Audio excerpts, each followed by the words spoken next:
What's up guys, today on Rebels Off-Road, we'll be removing our steering rack on our Kawasaki KRX. We're gonna be removing it because we're gonna be installing a bushing upgrade that Class 1 Motorsports makes. It's the only bushing upgrade that fully fixes all of the steering slop that plagues some of these earlier Kawasaki KRXs. Once you start wearing them in a little bit, they start to loosen up and get a lot of steering play in them. This is the first step if you wanna send in your steering rack, you wanna get it rebuilt professionally, or you want to do it yourself. Either way, you have to remove your steering rack. We're going to be installing this bushing kit in the upcoming video and showing you how to rebuild your steering rack. Nice rack.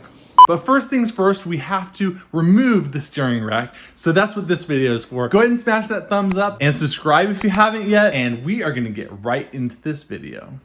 Okay, so first we're going to talk about what tools we'll need to get this job done. And there are quite a few tools that we're going to be using on this job, and these are a few of them. Some of these tools you may not need, some of them you may want to substitute.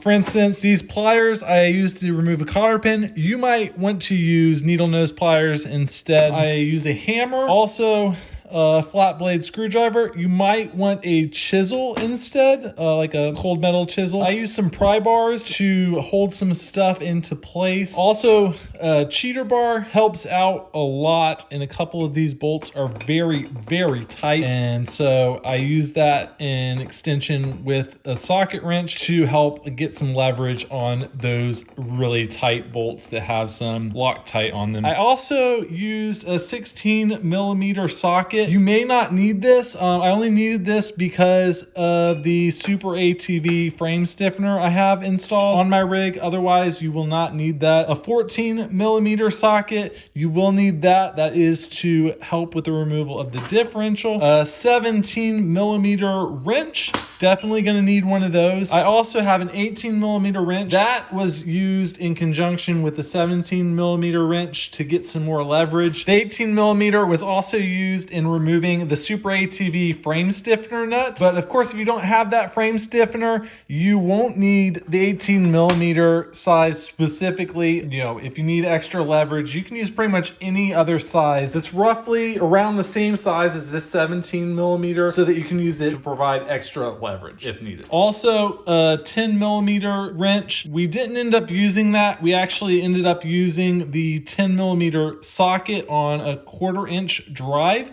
but this 10mm wrench should also work. Then you have your socket wrenches, just normal stuff there. You also need tools to remove your lugs off of the wheels. So we have that. And then we also have a 17mm, which is also going to be used to help remove the rack. And then before I forget, we also need a 22mm socket, and this was a 19mm socket. I forgot to mention that. That is for actually our tie rod ends, and a Phillips head screwdriver. And last but not least, we need a floor jack and some jack stands to get the machine up off of the floor to remove those tires. All right, so with tools out of the way, now we're ready to turn some wrenches. Okay, so the first step is to take off your tires and jack it up, put it on jack stands, and we've already gone ahead and done that. As you can see, if you do not feel comfortable taking off your own tires, just watch this video. It's going to be really entertaining, and let a professional handle this install for you. All right, so once you have your machine safely on jack stands, we're going to be removing this castle nut off of the tie rod end up here. And to do that, we're going to be using some pliers to remove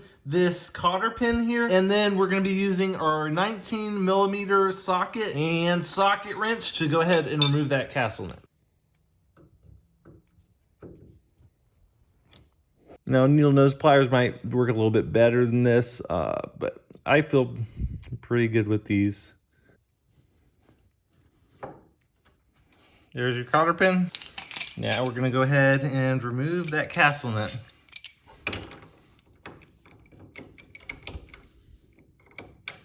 Well, this is awkward. That is not a 19. On this side, it is actually going to be a 22mm. On the other side, it's a 19mm. So we're going to put that on there.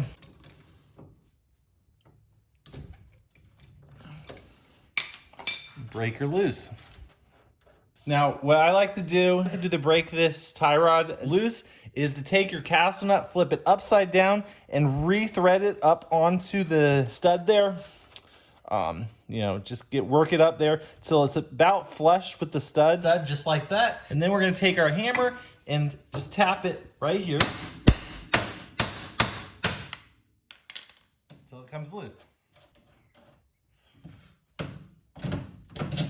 And push that out of the way. Now do the same thing on the other side, but this time it's gonna be a 19 millimeter castle nut instead of the 22 millimeter that we had on this side.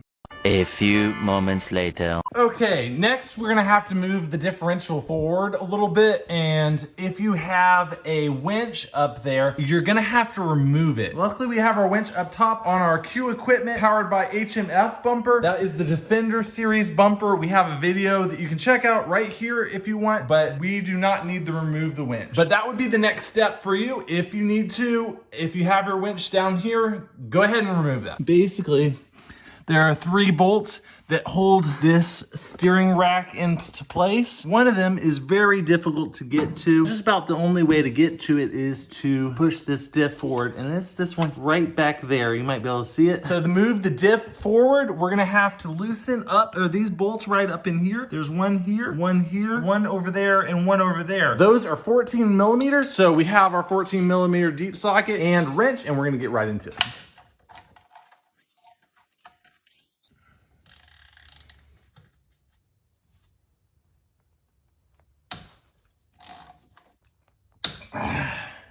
There's a bunch of dirt up in here. Got caught. Haven't got cleaned it out yet. We're actually gonna go ahead and remove those bolts that are holding the diff so that we can slide it forward all the way. Ideally, all these holes would be cleaned out first. Prevents dirt and grime from getting up into the threads. We need to get this back together as soon as possible, and we don't really have time to clean it as good as we should. All right. Okay, so to move the diff forward enough, we're gonna have to remove this cover here, and it basically has a screw. You can see it right in there. It's a Phillips head screw there, and then also one down there that we need to remove, and then that cover should come right off.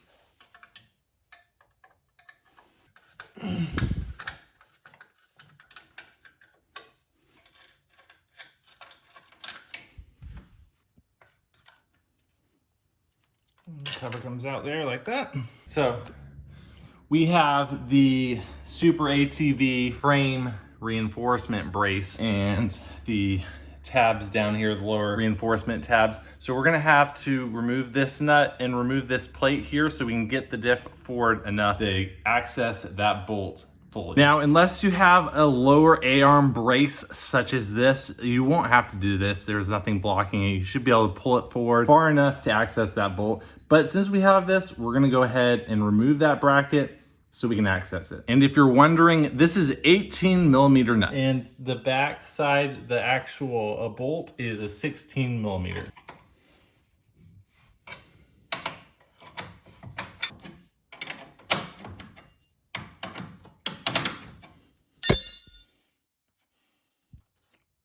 Now we're gonna have to do the other side. All right, now without that plate in the way, we're able to pull the diff forward even more.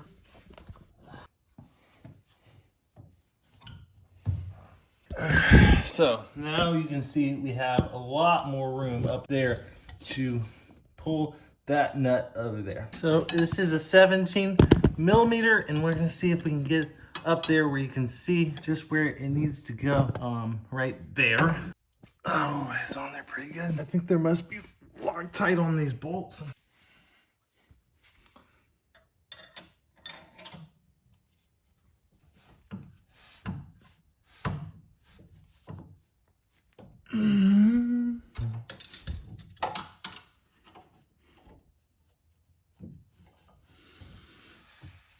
All right, so we're gonna skip through this boring stuff. Just let you know, it is pretty hard on there, and we're just gonna keep on at it until we get it loose. 11 minutes later.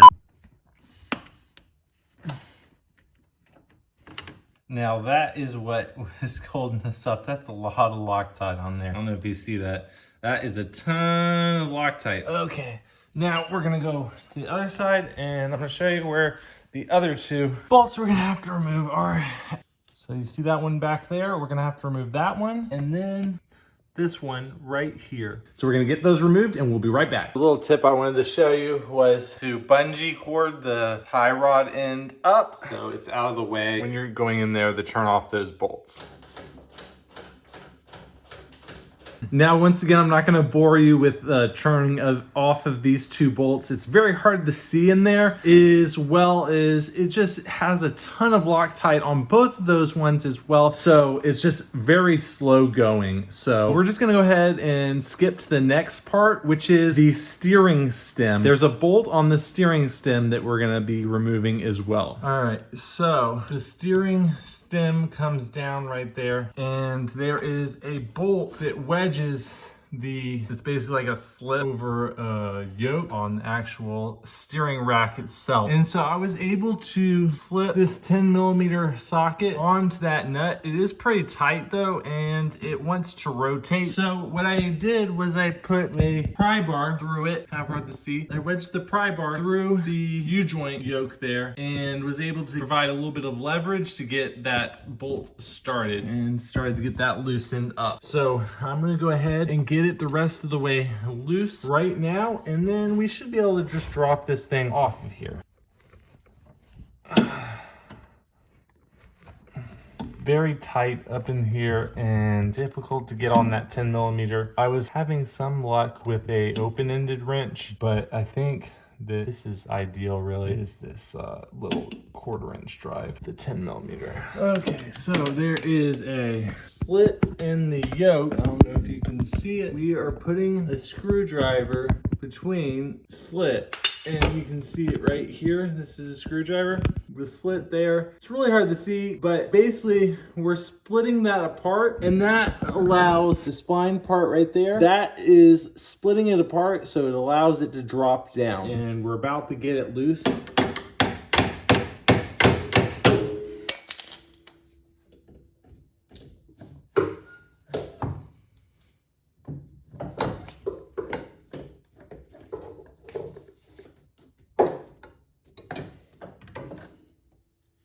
All right, so have the steering rack out, and now we're gonna go take it to the bench. All right, so now that we got the steering rack taken out, you can go ahead and ship it in if you're gonna get it rebuilt. You might just need to remove the tie rods first. Class 1 Motorsports offers an installation for their bushing kit as well if you don't wanna do it yourself. This next video will show our breaking down of this steering rack and the installation of this bushings. So you definitely wanna stay tuned for that if you're gonna be doing it yourself, as well as it's just really interesting to me to see how these steering racks work. I don't know if it's interesting to you, but we're gonna be showing you exactly how this works, what this upgrade does, a lot of great details about it in this next video. So stay tuned, smash that thumbs up, drop us a comment, and subscribe if you haven't yet, and we will see you next time.